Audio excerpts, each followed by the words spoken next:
Level 1 the invisible creator. तुम 17, 19 या 22 साल के हो एंड एक नया अकाउंट बनाते हो, 0 followers, 0 likes and 0 success guarantee के साथ। तुम बस खुद को यही बोलते हो कि ये बस बिगिनिंग है। नाउ तुम अपनी पहली वीडियो अपलोड करते हो एंड उस चीज को 4-4 घंटे एडिट करते हो, जिसे लोग 2 सेकंड में स्किप कर देते हैं। तुम्हें मिलते हैं 11 व्यूज, जिनमें से 3 तो तुम्हारे खुद के हैं। अब वीडियो पर एक कमेंट आता है कि ब्रो क्रिंज है एंड तुम ऐसे हंसते हो जैसे तुम्हें कोई फर्क नहीं पड़ा, बट रियली बहुत फर्क पड़ता है। बस क्रिएटर बनने से पहले तुम्हें कोई ये पार्ट बताता नहीं। सबसे डिफिकल्ट फेज एडिटिंग नहीं होती, स्क्रिप्टिंग नहीं होती और ना ही कंसिस्टेंसी होती है। सबसे डिफिकल्ट फेज होता है तब पोस्ट करना जब कोई देख ही नहीं रहा होता। अब तुम क्रिएटर्स को ऑब्सेसिवली स्टडी करना स्टार्ट कर देते हो एंड एक अजीब चीज नोटिस करते हो कि इंटरनेट बार बार बोलता है just be yourself, just be yourself. But सच्चाई ये है कि एल्गोरिदम ऑनेस्टी रिवॉर्ड नहीं करता। वो तुम्हारी ईमानदारी नहीं देखता, वो तुम्हारी अच्छी एडिटिंग नहीं देखता, तुम्हारा पर्सनल स्ट्रेस नहीं देखता एंड वो ऐसा कुछ भी नहीं देखता। वो तो रिवॉर्ड करता है रिटेंशन को, अटेंशन को, क्यूरियोसिटी को, इमोशन को एंड पैटर्न इंटरप्शन को। सो धीरे धीरे तुम्हें समझ आता है कि सोशल मीडिया पे टैलेंट कंपटीशन नहीं है, यहाँ अटेंशन कंपटीशन है।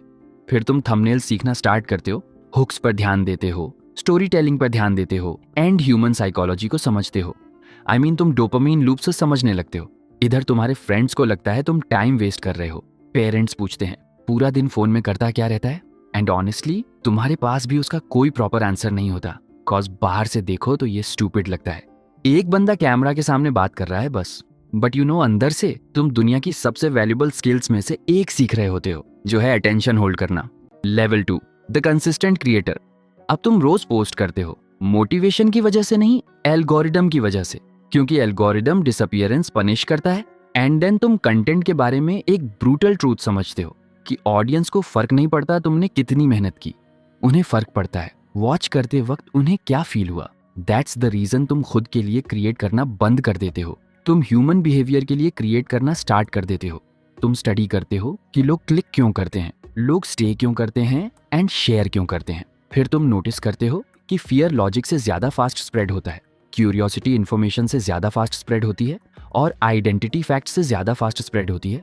एंड तब कंटेंट तुम्हारे लिए चेंज हो जाता है। तुम वीडियोस बनाना बंद कर देते हो एंड रिएक्शंस इंजीनियर करना स्टार्ट कर देते हो। रिएक्शन इंजीनियर करना मीन ऐसा कंटेंट बनाना जिससे लोग तुरंत रिएक्ट करें इमोशनली। एंड ऐसी 50 वीडियोस अपलोड होती हैं बट कुछ नहीं होता, 100 वीडियोस अपलोड होती हैं फिर भी कुछ नहीं होता। बट एक random video overnight blow up हो जाती है, लाइक 3 या 4 लाख व्यूज। अब फोन नॉन स्टॉप वाइब्रेट करना स्टार्ट होता है, फॉलोअर्स जंप करने लगते हैं, कमेंट्स फ्लड करने लगते हैं एंड पहली बार तुम कुछ डेंजरस फील करते हो। तुम्हें रियलाइज होता है कि एक वीडियो आज उतने लोगों तक पहुंच सकती है जितने तक 20 साल पहले एक टीवी चैनल भी मुश्किल से पहुंचता था। एंड देन तुम अपने एक बेडरूम एंड फोन से एडिक्टेड हो जाते हो, व्यूज के लिए नहीं, पॉसिबिलिटी के लिए। Level 3 the algorithm survivor. अब प्रेशर और बढ़ जाता है, कॉज पहले कोई देख नहीं रहा था, अब लोग तुमसे एक्सपेक्ट कर रहे हैं कि कब तुम्हारा नेक्स्ट वीडियो आए। एंड अगर तुम एक बैड वीडियो अपलोड करते हो तो व्यूज इंस्टेंटली ड्रॉप हो जाते हैं। नाउ क्लियर कर दूं कि एल्गोरिदम को तुम्हारी पास्ट सक्सेस से कोई फर्क नहीं पड़ता। पहले तुम्हारा कोई वीडियो मिलियंस ऑफ व्यूज लाया हो, अच्छी बात है, but it doesn't care, cause her upload 0 से स्टार्ट होती है। एंड यही रियल ट्रूथ है जो क्रिएटर्स को लेट समझ आती हैं। फॉलोअर्स टेम्पररी होते हैं, अटेंशन टेम्पररी होती है। सो तुम एनालिटिक्स को स्टॉक ट्रेडर की तरह स्टडी करते हो, जहां तुम audience retention, CTR, average view duration and returning viewers को एनालाइज करते हो। एंड इनमें से कोई एक भी डाउन हो तो मूड खराब हो जाता है। तुम सुबह उठते ही ब्रश से पहले एनालिटिक्स चेक करते हो एंड ऐसी लाइंस बोलने लगते हो लाइक थंबनेल ने वॉच टाइम किल कर दिया, हुक बेकार था या शायद टॉपिक ही रॉन्ग था। अब अगर ये चीजें नॉर्मल लोगों को बोलते हो तो उन्हें तुम्हारी लैंग्वेज समझ ही नहीं आती। एंड अगेन तुम एक और ट्रूथ नोटिस करते हो कि वायरलिटी हमेशा इंटेलिजेंस नहीं होती। कभी कभी स्मार्टेस्ट वीडियोस भी फ्लॉप होती हैं एंड कभी कभी डम्बेस्ट वीडियोस एक्सप्लोड कर जाती हैं, कॉज इंटरनेट लॉजिक से पहले इमोशन रिवॉर्ड करता है। एंड तुम लॉजिक एंड इमोशन के बीच बैलेंस बनाना सीखते हो, कॉज ऑनलाइन सही होना यूजलेस है अगर कोई इतनी देर वॉच ही ना करे कि तुम्हारी बात सुन सके। Level 4 the creator economy employ. तुम्हें लगता है तुम खुद के लिए काम करते हो, बट नो, नेवर। अब तुम एल्गोरिदम्स के लिए काम करते हो, बस डिफरेंस इतना है कि तुम्हारा बॉस इनविजिबल है। यहाँ एक अपडेट और रीच चेंज, एक ट्रेंड और नीच चेंज, एक प्लेटफॉर्म डिसीजन और इनकम चेंज। होप आप समझ गए होंगे। सो अब तुम डाइवर्सिफाई करना स्टार्ट करते हो। तुम शॉर्ट्स ट्राई करते हो, लॉन्ग फॉर्म ट्राई करते हो, Instagram, Twitter, newsletter, community, almost सब ट्राई करते हो, क्योंकि क्रिएटर्स इवेंचुअली एक टेरिफाइंग ट्रूथ समझ जाते हैं कि अगर तुम्हारा पूरा बिजनेस एक ऐप पे डिपेंड करता है तो तुम्हारे पास बिजनेस है ही नहीं, तुम्हारे पास डिपेंडेंसी है।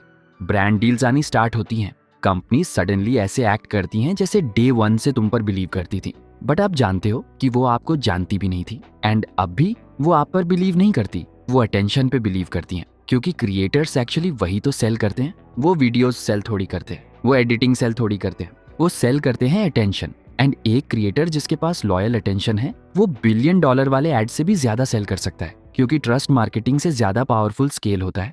Level 5, D full time creator. अब एक दिन तुम जॉब क्विट कर देते हो, या मेंटली तो ऑलरेडी क्विट कर चुके होते हो।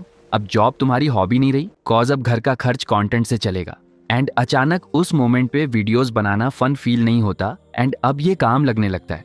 देन तुम रैंडमली अपलोड नहीं करते, तुम प्लानिंग करते हो, हुक सेव करते हो, आइडियाज नोट करते हो, थंबनेल्स टेस्ट करते हो, एंड वीडियोस एनालाइज करते हो।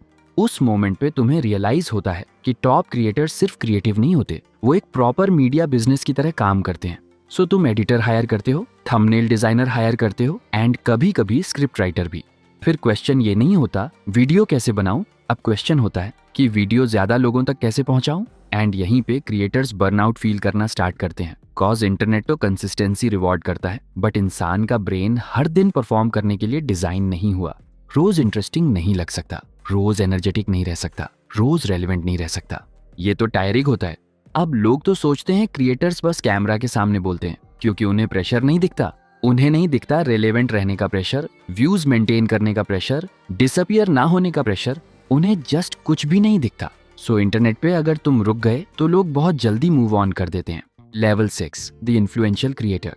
अब तुम्हारी बातें लोगों को अफेक्ट करने लगती हैं। तुम्हारा एक रिकमेंडेशन और प्रोडक्ट सोल्ड आउट, तुम्हारा एक ओपिनियन और इंटरनेट पे डिबेट स्टार्ट, तुम्हारी एक रैंडम लाइन और किसी का माइंडसेट चेंज।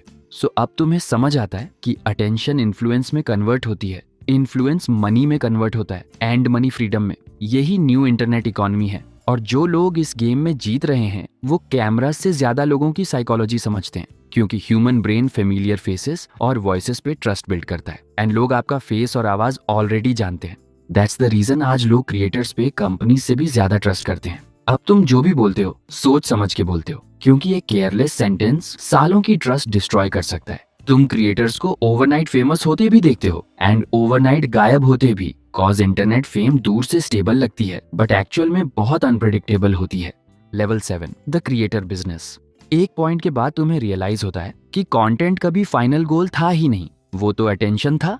सो अब तुम प्रोडक्ट्स बिल्ड करते हो, कम्युनिटीज बनाते हो, कोर्सेज लॉन्च करते हो, पर्सनल ब्रांड्स बिल्ड करते हो, बिजनेसेस बिल्ड करते हो, क्योंकि स्मार्ट क्रिएटर्स इवेंचुअली सिर्फ एड रेवेन्यू पे डिपेंड रहना बंद कर देते हैं। उन्हें पता चल जाता है कि एड रेवेन्यू कभी स्टेबल नहीं होता, रियल मनी ओनरशिप में होता है। सो तुम डिफरेंटली सोचना स्टार्ट कर देते हो। Now how do I get views की जगह तुम सोचते हो how do I build something bigger. तुम क्रिएटर्स को फाउंडर्स बनते देखते हो, एंड इसका रीजन बड़ा सिंपल है कि उनके पास ऐसी ऑडियंस है जो उन पे ट्रस्ट करती है। नॉर्मल बिजनेसेस अटेंशन खरीदने के लिए करोड़ों स्पेंड करते हैं, बट क्रिएटर्स के पास तो ऑलरेडी ऑडियंस होती है, जो आज के टाइम पे अटेंशन का बहुत ही पावरफुल एसेट है। Level 8, the creator nobody recognises any more. Internet बहुत फास्ट मूव करता है। हर वीक नए क्रिएटर्स आते हैं, नए ट्रेंड्स आते हैं, नए फॉर्मेट्स आते हैं। सो यू रियलाइज कि ऑनलाइन फेम ज्यादा टाइम तक सेम नहीं रहती। सो गेम फिर चेंज हो जाता है। पहले तुम व्यूज चेस कर रहे थे, अब तुम पीस चेस करते हो। तुम फ्रीडम, कंट्रोल एंड स्टेबिलिटी जैसी चीजें चेस करते हो, कॉज इवेंचुअली हर क्रिएटर सेम थिंग रियलाइज करता है कि वायरलिटी एक्साइटिंग होती है, बट स्टेबल इनकम और पीस ही रियल फ्रीडम होती है। सो धीरे धीरे तुम फेमस बनना स्टॉप कर देते हो, एंड लॉन्ग टर्म सर्वाइव करना स्टार्ट कर देते हो। Level 9, the creator behind the creator. अब तुम कैमरा पे तो कम दिखते हो, बट गेम और बड़ा हो चुका होता है। नाउ तुम क्रिएटर्स को गाइड करते हो, ब्रांड्स के साथ काम करते हो, बिजनेसेस बिल्ड करते हो, एंड टीम्स रन करते हो। एक्चुअली तुम सिर्फ वीडियोस नहीं बना रहे, तुम इन्फ्लुएंस बिल्ड कर रहे हो। एंड देन बात क्लियर हो जाती है कि दुनिया का हर बिजनेस क्रिएटर बनना चाहता है। कंपनीज एंटरटेनिंग बनना चाहती हैं, सीईओज पर्सनल ब्रांड बिल्ड करना चाहते हैं, कॉज सबको अटेंशन चाहिए, एंड आज के टाइम पे अटेंशन ही पावर है, और तुम ये पावरफुल गेम पहले ही समझ चुके थे। Level 10, the creator who finally understands the game. तुम पीछे मुड़ के देखते हो तो रियलाइज करते हो कि कैमरा कभी डिफिकल्ट पार्ट था ही नहीं। डिफिकल्ट पार्ट था तब भी कंटिन्यू क्रिएट करना जब नोबडी केयर्ड, जब व्यूज नहीं आ रहे थे, जब फैमिली सपोर्ट नहीं कर रही थी, जब फ्रेंड्स मजाक उड़ा रहे थे, जब तुम खुद भी डाउट कर रहे थे। कॉज क्रिएटर इकोनॉमी का बिगेस्ट लाई यही है कि ये सिर्फ क्रिएटिविटी का गेम है, बट ना, ये मेंटल स्ट्रेंथ का गेम है। इंटरनेट हर दिन तुम्हारी वैल्यू पब्लिकली मेजर करता है, तुम्हारे व्यूज से, लाइक से एंड कमेंट से। और अगर तुम मेंटली स्ट्रांग नहीं हो तो ये गेम तुम्हें अंदर से तोड़ देता है। बट जो क्रिएटर सर्वाइव कर जाते हैं वो एक बहुत ही बड़ी स्किल डेवलप कर लेते हैं, जो है ह्यूमन अटेंशन समझने की स्किल। और वंस तुम लोगों का अटेंशन समझ जाओ तो तुम ऑलमोस्ट किसी भी बिजनेस को ग्रो कर सकते हो, किसी भी आइडिया को पॉपुलर बना सकते हो या किसी भी ऑडियंस को इन्फ्लुएंस कर सकते हो। इसीलिए आज क्रिएटर्स सिर्फ एंटरटेनर्स नहीं हैं, वो मार्केटर्स हैं, बिजनेसेस हैं, ब्रांड्स हैं एंड कभी कभी फ्यूचर भी है। एंड आखिर में कहूंगा, अगर आपको लगा कि मैंने आपको कोई वैल्यू प्रोवाइड की है, देन मुझे भी अपना प्यार शो कर देना through like, comment, subscribe. Otherwise bye, take care yourself.